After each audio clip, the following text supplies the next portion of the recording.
We can start now, right? Neree? Yes, all good whenever you're ready. All right. Can someone tell me whether I'm visible and audible enough? Like, can you all hear me clearly? Yeah.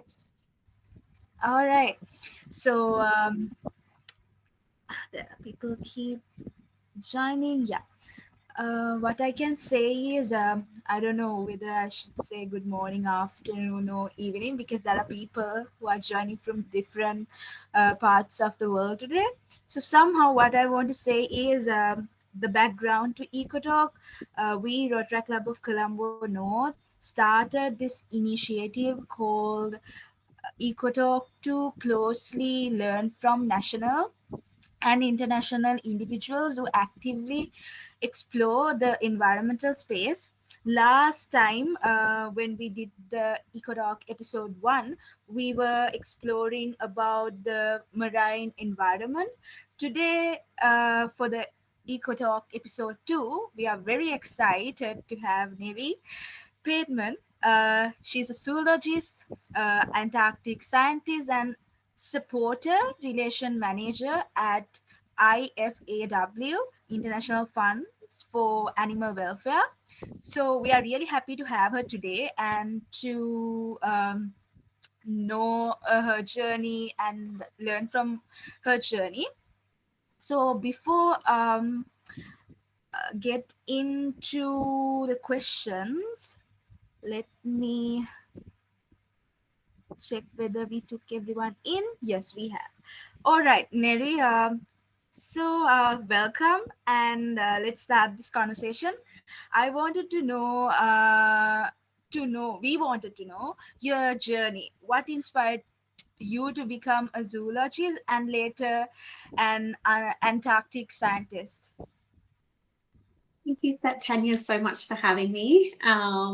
Yeah, I've always been really drawn to animals from such a young age. They always fascinated me, and I always felt so connected to them. And I think growing up, I wanted to learn everything that I could about animals in order for me to be able to help them and be their voice. And so I went and studied zoology, a bachelor of zoology, which I was then able to learn about conservation and physiology and ecology and um, animal behavior. And that all really excited me, and I wanted to continue learning more. So, a postgraduate of Antarctic science was such a natural progression. Antarctica is such a fragile ecosystem and home to so many unique wildlife. So, I was drawn to continue my studies in animal behavior and conservation to help understand the impacts of climate change and human activity on such unique ecosystems. Yeah, I was just thinking when I was listening to you. So there are a lot of young individuals here. You are into animal behavior and welfare, right? For someone who would like to start their journey just like you started, what kind of advice you have to like you would like to give them in the sense advice in the sense maybe it can be an insight or it can be an information, anything. Yeah, yeah, for sure. For me, it took a long time to kind of get my foot in the door of working for an NGO such as IFAW. It took a lot of volunteering and a lot of internships, and I think that was really vital for trying to get a foot in the door. And I was just trying to learn everything that I could, and always put my hand up to be a part of anything that I could, so that I could get exposure to all different types of animal work. But yeah, I would definitely say by volunteering and internships, that's definitely a good way to build up your resume, but also gain some experience as well. Right. I also agree with this volunteering thing because when you start to volunteer, it evokes like really good values in you, and you get to learn from different individuals from different backgrounds, right? So so what kind of role you have at IFAW, and how does your work contribute to wildlife protection and conservation through that role? um, Yeah, of course. So, at IFAW, the International Fund for Animal Welfare, I am the supporter relations manager at the IFAW, at the Australia IFAW office. And I'm proud to play a vital role in nurturing meaningful connection between our organisation and our incredible community of our supporters. And so our team is part of the fundraising team, and we're dedicated to translating complex environmental challenges into compelling and relatable stories that inspire action. So, by emotionally connecting people to the cause of protecting wildlife and the environment, we can then help turn compassion into real world impact. Oh, I see. So when it's come to fundraising part, it is like the I don't know, heart of the project, right? Usually, if you have funds, you can do things no matter how much you talk or how big or impactful you want to do something. If you don't have that financial stability, you won't be able to do that particular project. So I was thinking, how is the journey? So in comparison to last year, how this year, when it's come to the financial challenges you face in your role, is it has it become more challenging, or are there are more opportunities? How dynamic it is? Yeah, so fundraising is always challenging. It's always, we've got to try and connect, yeah, like I said, people to the cause. Um, we're definitely across all the NGOs, we're definitely a seeing a difficult time due to cost of living crisis. So across Australia and across the rest of the world. So it's definitely difficult, but there are still so many people that want to donate and give their support in any way that they can. So yeah, we're just always trying to um, build up our and make sure that our program work really relates to our supporters, and all of the work that we're doing is really important. So just trying to convey that message back to our supporters so that they can see what work and impact we're making across the world, and then they want to support that. Are there any tips you would like to give all of us when it's come to raising funds for conservation efforts? Yeah, so I think one, know what your project is or your program is. That's super important. And I'll talk about it a little bit more later in detail, but making a story out of to show the impact. So if your supporters can relate to the work that you're doing, even if it is from afar, and they might never have been to Africa, for example. But if you can provide them a compelling story of why you need support to, for example, help with conservation of elephants, for example, for ivory. Yeah, it would be trying to create a story that would allow them to evoke emotion and also to then have their support. Yeah, that's interesting. The especially the storytelling aspect of it, and also I remember when we were sharing the post, there is your picture in it, right? It was in Antarctica, right? The picture was taken there, and Antarctica is often called Last Wilderness. Would you like to share why they call it, and what was your most memorable experience working there? Yeah, of course. So I was really fortunate to be able to travel to the Antarctic a few years back. And before I went to Antarctica, I'd never even seen snow before. So um, when I stepped off the plane, it was a really cool Hercules plane. After days of travel and weather delays, it was surreal. I was struck by the sheer vastness of the ice and the blinding light and the eerie silence. It was like I was arriving on another planet. So I was there to conduct research for several different projects, each one fascinating and made all the more challenging by extreme weather conditions. One of the most memorable experiences that I did have there, though, even though it was all so memorable, was conducting um, observations for the Weddell seal population, which were on the pressure ridges of Scott Base, which is actually the New Zealand Antarctic field base. So these seals return each year to give birth on the pressure ridges, and observing them in such a raw and remote environment was incredibly moving. So I led a team onto the sea ice to track the seal behaviours, assess their health, and that all then contributed to a long-term database, which is then vital for understanding how climate change is affecting this resilient species. It was physically demanding and mentally intense, but it was deeply rewarding. And that experience just didn't shape my understanding for wildlife. It also strengthened my commitment to conservation and the power of storytelling. Again, to connect people to places they may never see, but still have the power to protect. That sound very inspiring. Yeah, I am pretty sure it should be very physically demanding. I mean, uh, did you like prepare yourself before you go there? In the sense, any like prepare yourself physically before you go there?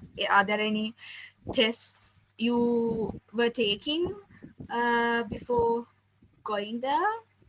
Yeah, definitely. So it was part of my degree that we went there to do the research. But to be able to go, you had to do a lot of different tests. So some were physical tests, which were assessing your health conditions.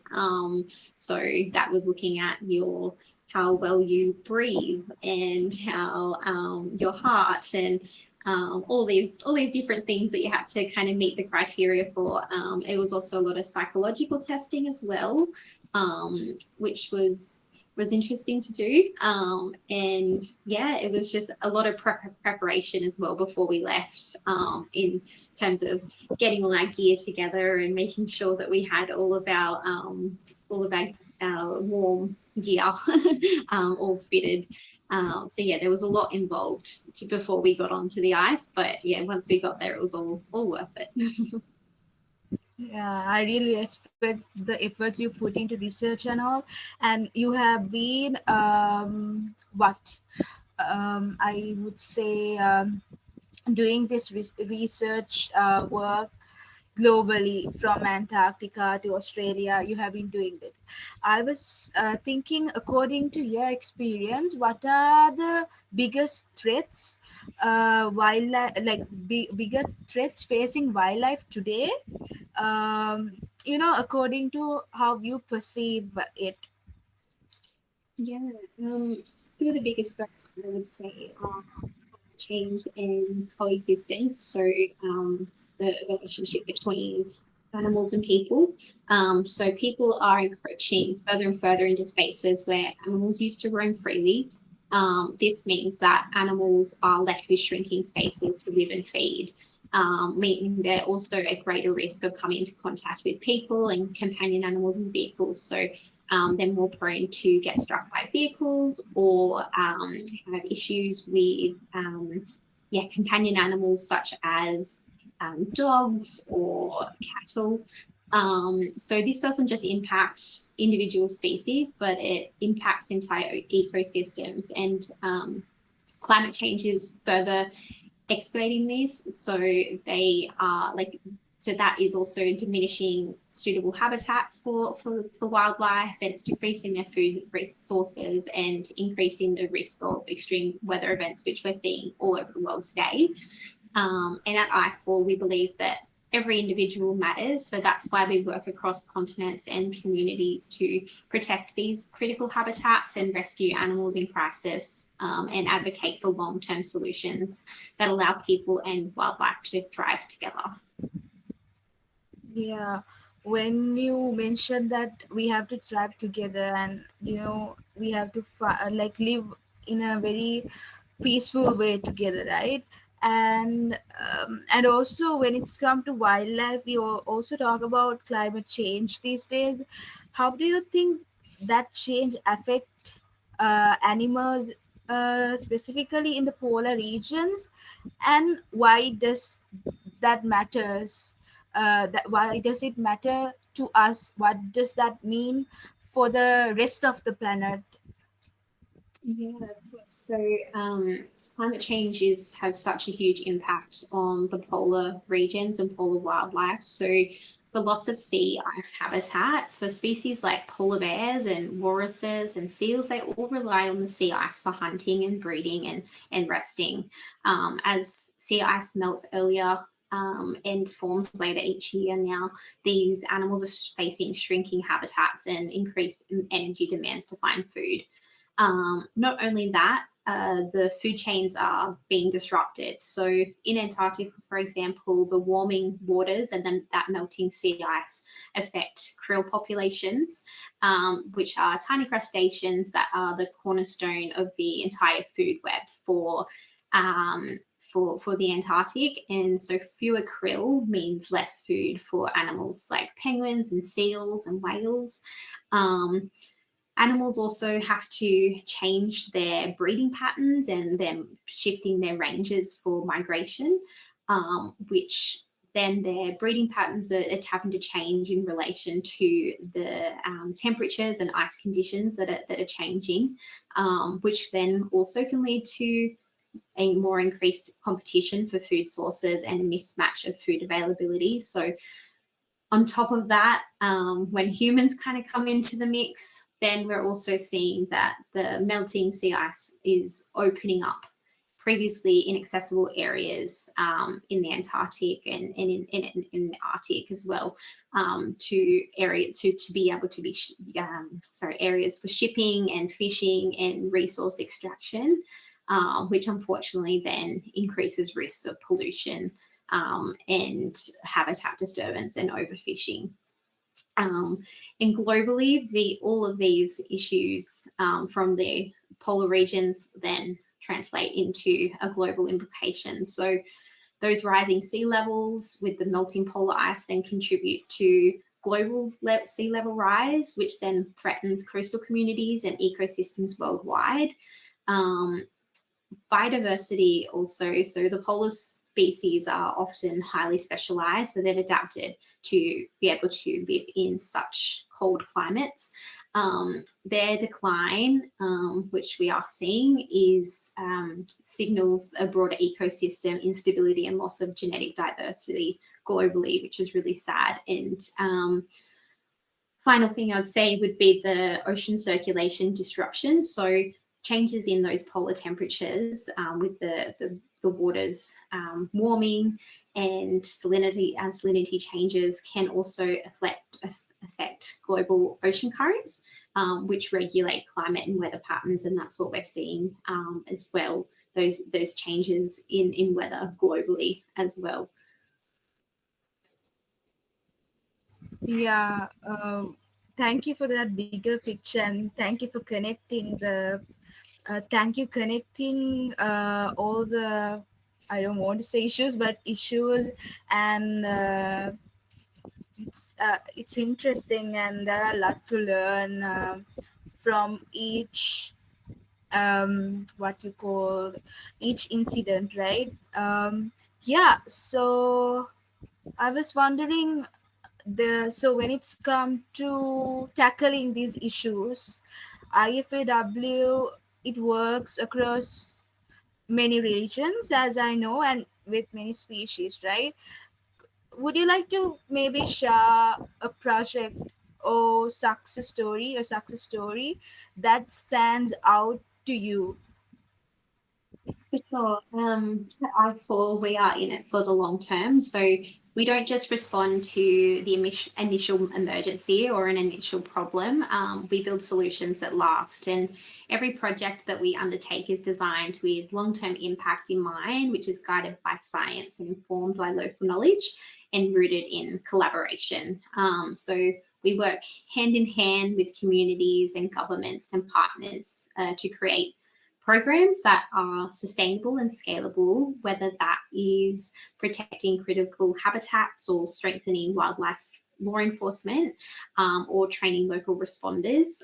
We focus on building capacity and resilience so that animals are safer today, but for generations to come as well. An example of that as well is our disaster preparedness work in Australia. We were there responding to the Black Summer bushfires back in 2020, and still 5 years later, 5 years on, we're still working with wildlife carers and groups to ensure that they are prepared for the next disaster. And as a little story of hope, there was a young koala. Her name was Ember. She managed to survive these Black Summer bushfires, and she was rescued and taken into care where she was severely dehydrated and her fur was black and covered in soot and badly singed. And her lungs were congested from smoke inhalation, and she had significant burns all over her body and paws.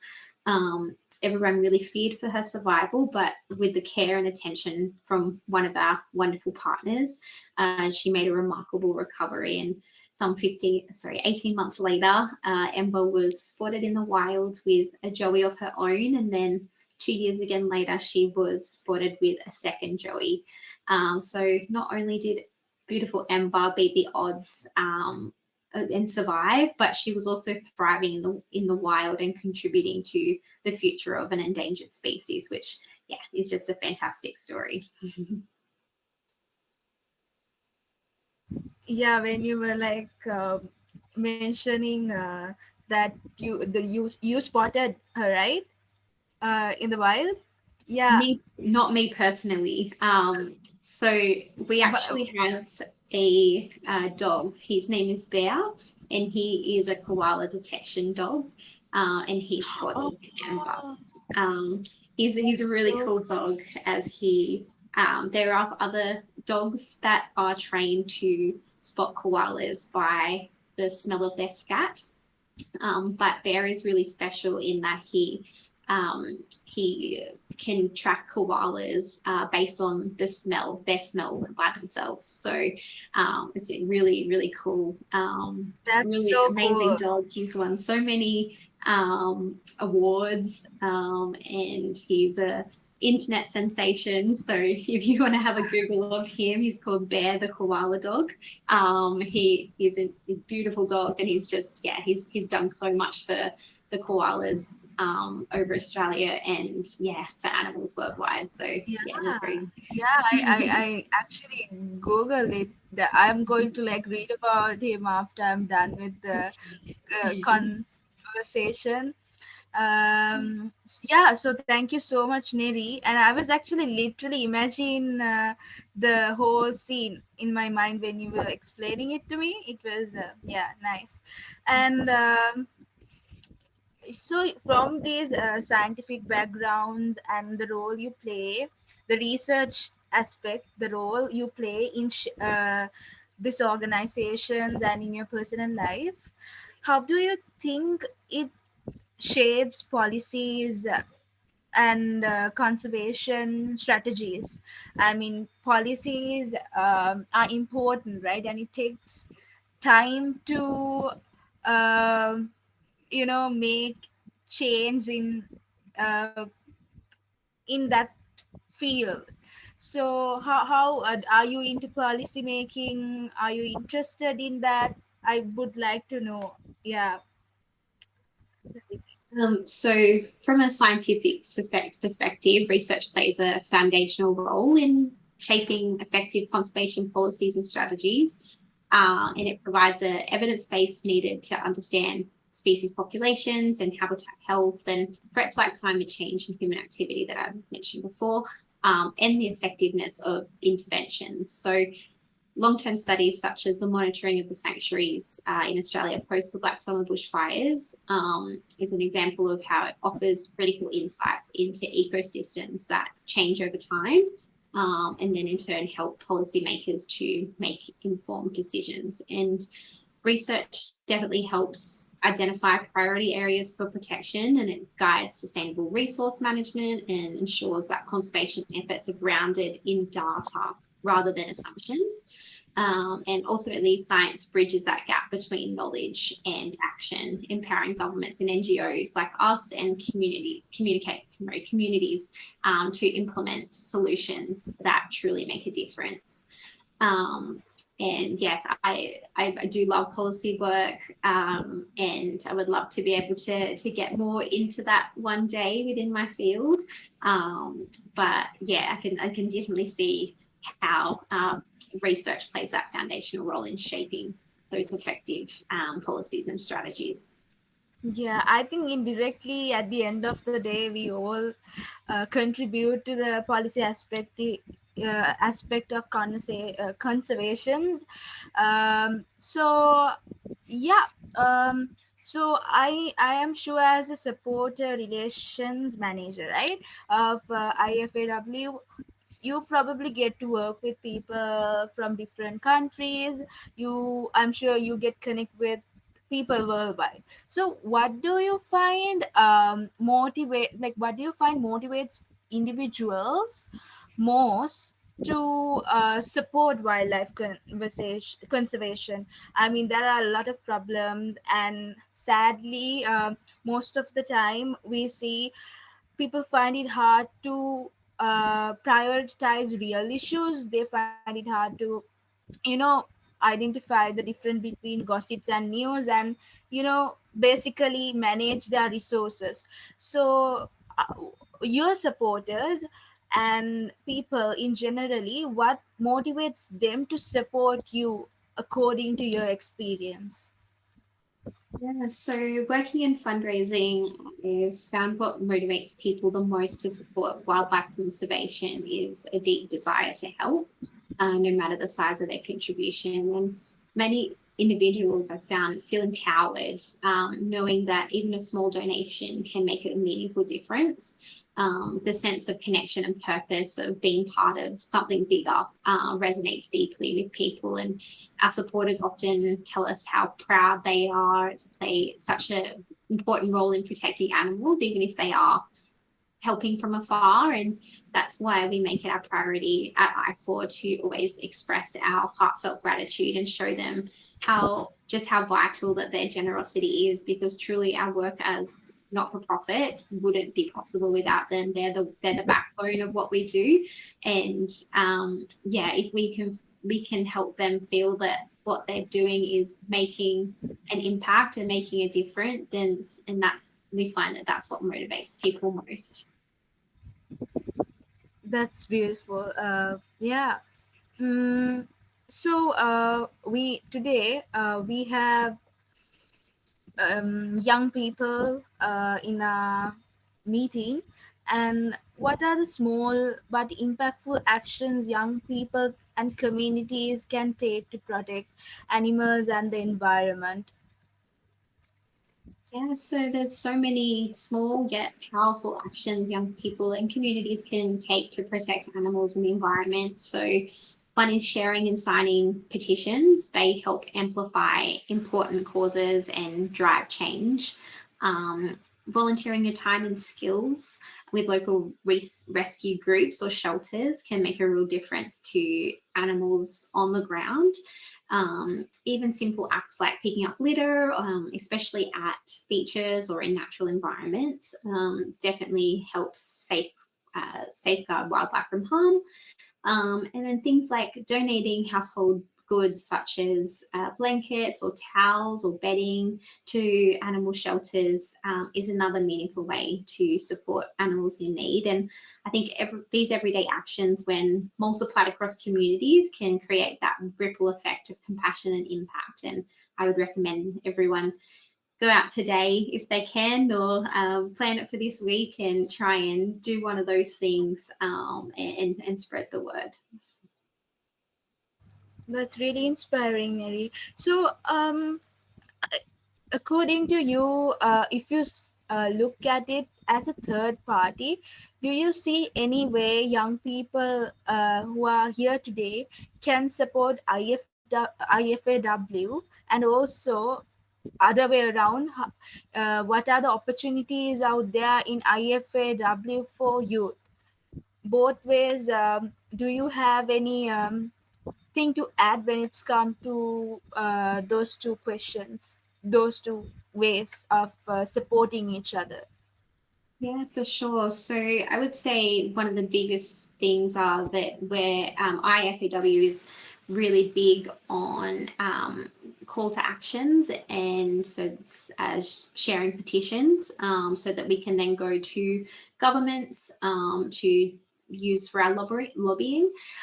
So I would really recommend, if you what you can do from home is signing some of these call to actions, signing these petitions, and then sharing them on as well.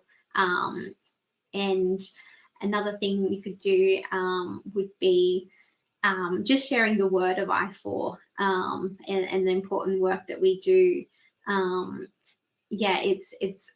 It's not a big name as we would say as like WWF, so it might not be as well known.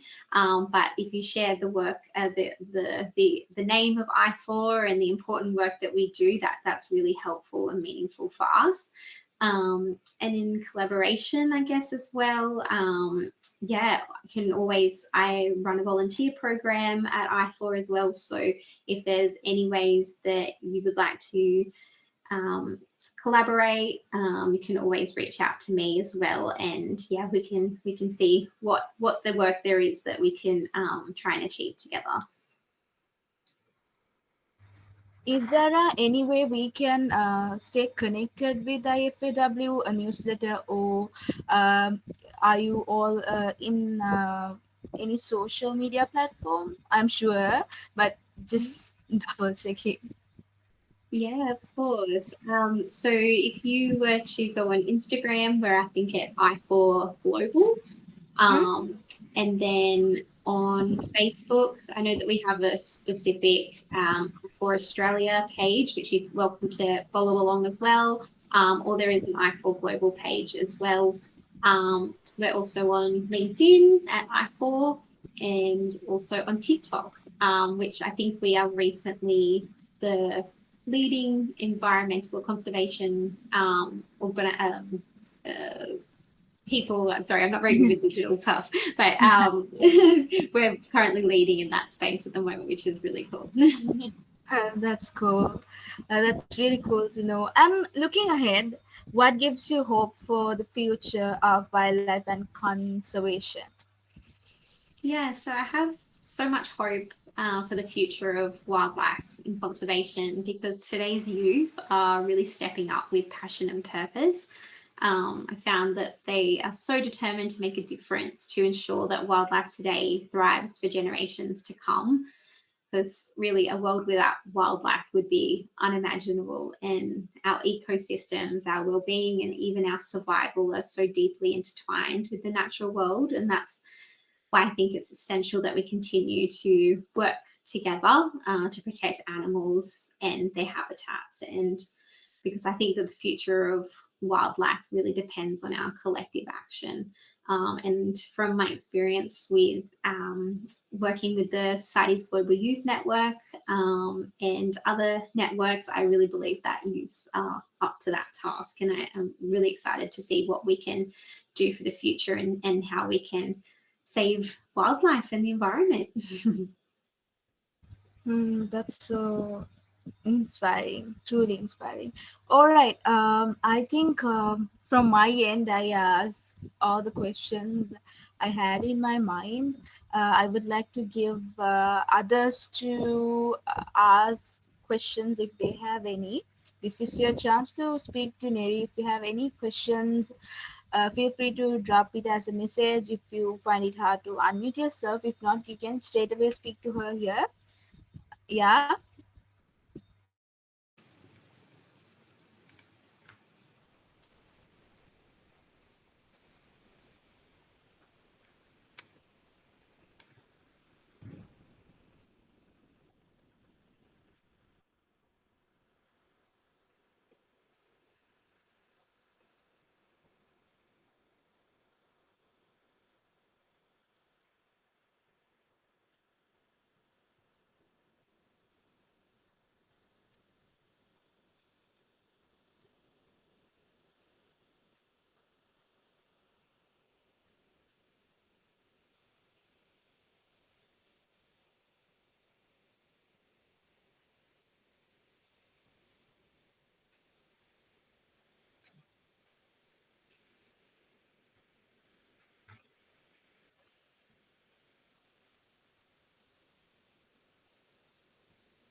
Hi everyone.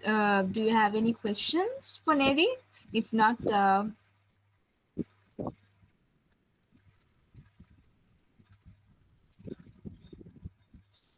I can ask some questions because I have questions to ask from her.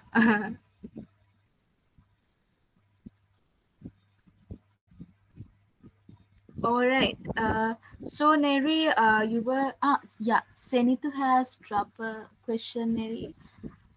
How long have you spent at Antarctica? What did you like about the place? So I spent about 3 weeks in the Antarctic. Our time was kind of cut short because we took so long to try and get there. We actually spent about a week in the air back and forth from Christchurch in New Zealand, boomeranging. So we would get to about 7 hours in of the flight, and then we would then be turned around because there was a whiteout. So we'd try again the following day. So we didn't get as long as that we liked to be there, but did spend a good amount of time there. And it was just incredible. And what I really liked about it was just like nothing I'd ever seen before. Um, it was the sun never went down, which was incredible. We actually spent a good couple of weeks on camping out on the sea ice, which was really cool. So we were sleeping in polar tents, and we were cooking from little stoves, and we built our own iceberg camp kitchens, which was really cool. I think just being in an environment that was just so unworldly, and something like I'd never seen before. Um, I think that was my favorite part, was just how unique the experience was, and how how incredible the landscape was. I'll always cherish my time there. That sounds interesting. I mean, I would love to be there one day, hopefully. Um, yeah, Senitu, did you get the answer? Do you have any questions for her?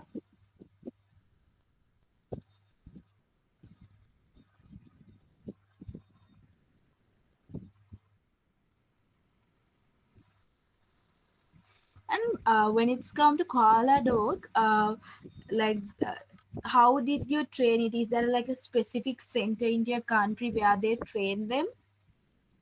Yeah, so we work with a partner called the University of Sunshine Coast. They are a university based up north in Queensland of Australia, and they work to train the dogs. They're specialised dog trainers and veterinarians that are trained to be able to help train animals in scent detection.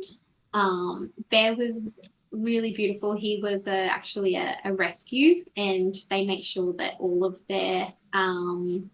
their dogs are rescues as well. Bear was in an apartment and he was driving his family a little bit nuts, and so he was put up for adoption. And the university, yeah, grabbed him straight away, and they saw that he was an incredible dog that had so much to give, and yeah, they trained him up, and yeah, he's been amazing that he can spot the koalas by the scent of their fur. And he's actually due to retire soon. He's got another few months, and they're currently training up another dog to try and do the same thing. Yeah, it's not a common thing at all for them to do it, to locate the koalas by the fur. But yeah, we're trying along with the partners to train up another dog and more dogs, because it's found that it's very, very helpful, because it sometimes with the scat, sniffing the scat, it doesn't actually mean that there's a koala high up in the tree. So it is a little bit hard to locate the koalas. But when there is they can actually smell the koala by their fur, it's a lot more accurate for when people are out in the field and doing, for example, a survey on a bush, an area that's recently had a bushfire. This is like super interesting. Yeah, I find it really interesting and really looking forward to learn about him as well. And yeah, also Senitu has responded saying that wow, that sounds really fun. So what about others? Do you have any questions? You can ask it now. Um, we have for a few more minutes. Yeah, also I have a question. So just can you tell us, what the first steps are that we can take to support wildlife, as people who are not much aware of how to do so. So, yeah. Of course. Yeah, I think becoming like interested, following different pages, and LinkedIn for groups like IFAW are a great place to start. Like I said earlier, when following along with different call to actions that environmental organisations have, such as uh, the trade of ivory, for example, is a great one. Following along, finding out what you're interested in as well, whether that's conservation or it could be policy and advocacy. It could be related to wildlife crime, or it could be disaster response. There's so many different areas of that someone can get, that so people can learn about animals and the environment. And yeah, I would recommend looking at all the information out there, following different pages, and asking questions. There's so many people out there in this field that just want to connect with people regarding the helping the environment. Like I said before, once it's a collective, thing with conservation. I think it's the more people that get involved, and the more that it's multiplied across communities and different countries, then the more impact that we're going to have. So yeah, sharing the word of conservation and animals and their welfare is so important. All right. Uh, Thank you very much. Yeah, thank you so much for the question, Jeremy.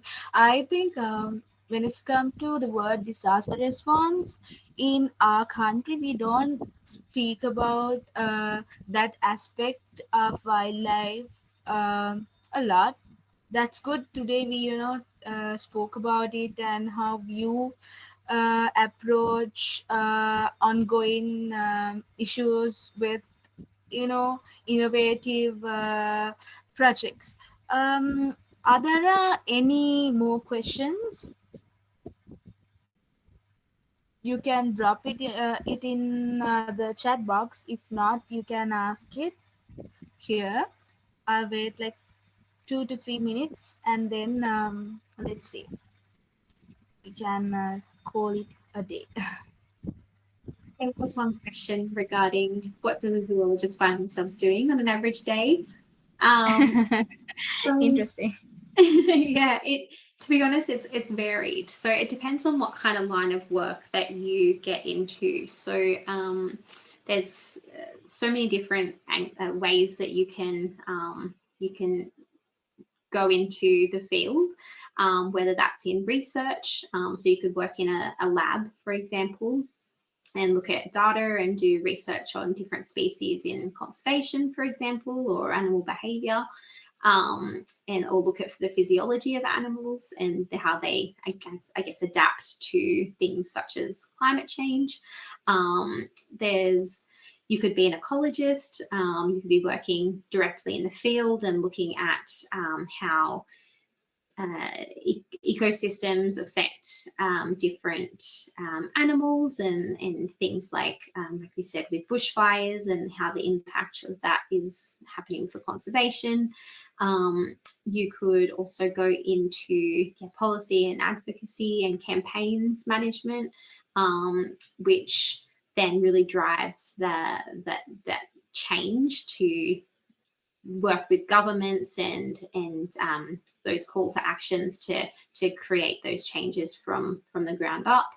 For myself, I work in fundraising, and I connect that storytelling to on the ground of the everyday work, to then be for how to impact, is to make impact through support from donors, from supporters, to make that work possible. So there honestly is so many different ways that you can, different paths that you can go down as a zoologist, and I think that whatever you do, it's all amazing work, and you're always contributing to something to really make a difference. And I don't know if I see myself doing this role for forever. I'm really excited to kind of change and maybe go into research or go into different aspects of zoology, because like I said before, I'm super interested in everything to do with animals, and I'm always willing to try something new, to help expand my knowledge. So I would recommend, for anyone out there that are zoologists or interested in animals, to that there's so many different avenues, and try it all out and see what you really like. That's really cool. Senitu, I hope you got your answer. Yeah.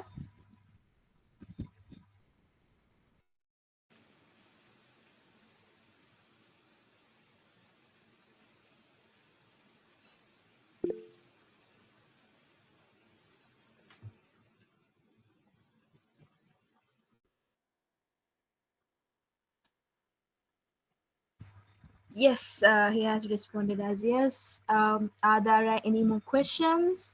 You can ask them now.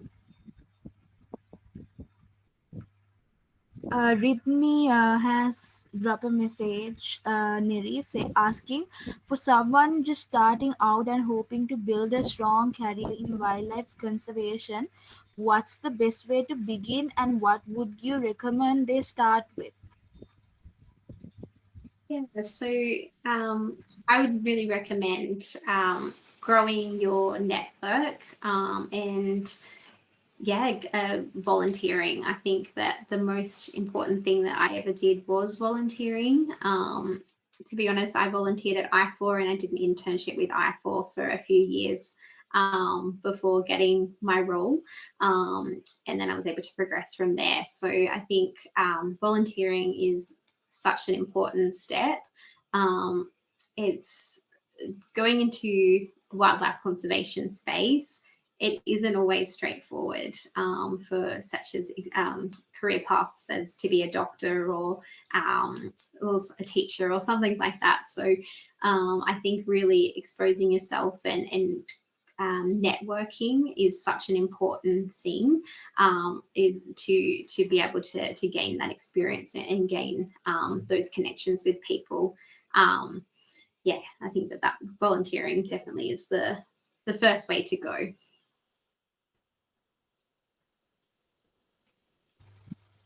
Yeah, I think I should agree. When you volunteer, you build your network. When you volunteer, you get exposed to different fields, and maybe you will, encounter with different opportunities you didn't know that you wanted. You will get to, you know, tap to your potential and get to know different versions of your own selves. And it's such a, and volunteer gives you satisfaction. It's hard to explain that feeling, right? Yes. And the networking part is really really important as well. Thank you for that question with me. And Luisa, she has asked you, Neri, can you send the link or other social media platforms here so that we can keep updated on? Uh, yeah. Of course, I will do that now.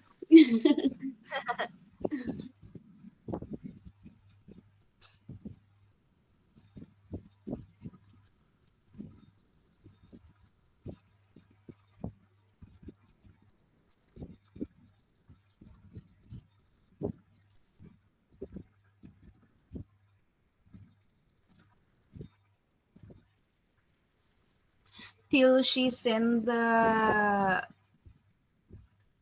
links, you all can share the questions here, the last set of questions. We can go through them and hopefully call it a day. Yeah, nice.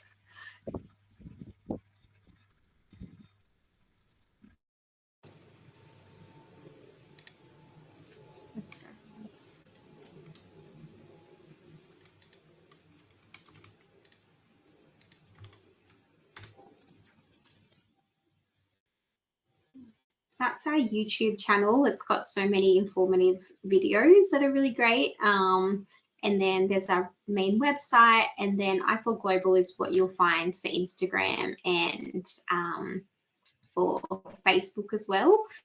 And then there's also IFAW for Facebook. Yeah, they're the main ones. If there's anything else, please don't hesitate to reach out to me and to let me know. Is it the same when it's come to TikTok? You mentioned you just started it. Yes, the same for that as well. So IFAW Global at TikTok as well. All right. Okay. So the last questions from Senitu.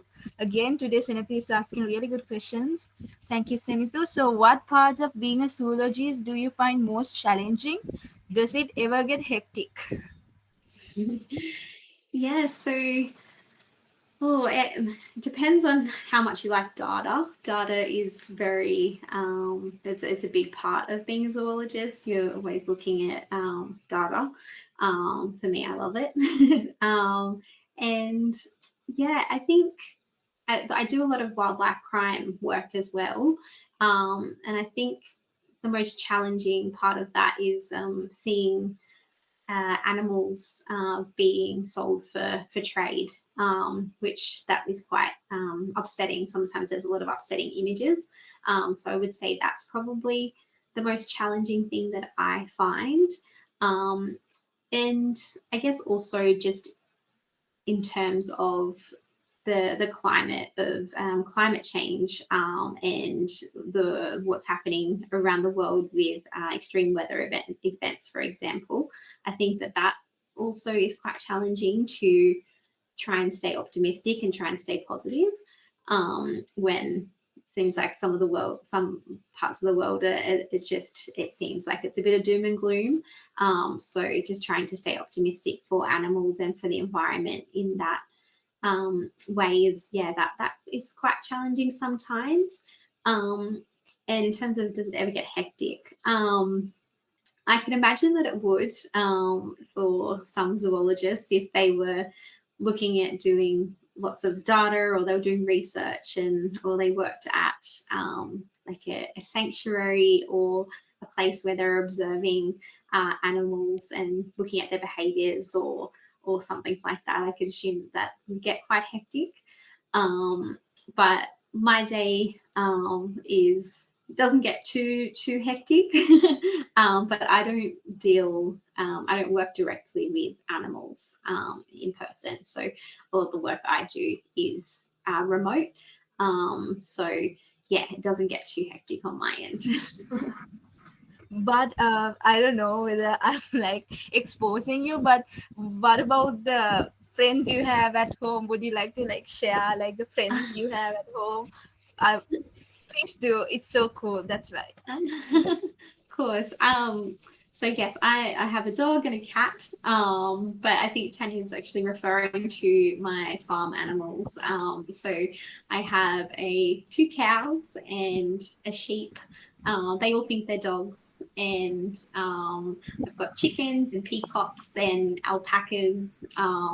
And yeah, they all just think that they're part of the furniture. They all come inside and help themselves to some food. They love cuddles, and yeah, they're just a part of our family, and I absolutely adore them. So yeah, Yeah, so that that's can get a the bit hectic coolest sometimes. thing. I remember when I met you, I was like, Neree, you are living my dream life. It's so cool. So yeah, I should say thank you so much, Neree. You said yes, and you were very supportive. What you shared today, it only didn't teach us, it moved us. You reminded us that the planet is not something out there, it is a part of it, right? Your journey shows us that what courage not shows that caring for wildlife is really about caring for life itself. We are living this Eco Talk episode 2 with full hearts, fresh eyes, and deeper sense of responsibility. So we are really grateful for you beyond words. Thank you so much for joining us today. Thank you so much for the opportunity. I really love chatting with you all. And yeah, if you do have any questions, please don't hesitate to reach out to me either on LinkedIn or on Instagram. Yeah, always feel free to reach out, and yeah, you can grab my details from Tanya as well. All right, then. I think we can finish it for this time. Hopefully we will be able to connect with you again and get to know your updates, and continue the rest of the conversation. Yeah, thank you so much, Neree. Then I'm going to end the meeting. Before that, also, I want to say thank you to each and every participant for being there from the beginning to end. And thank you so much for asking the questions, cool questions. And thank you for care. Thank you for, making time to care. Thank you for making time to be aware about the environment you live in. Yeah, have a great day, all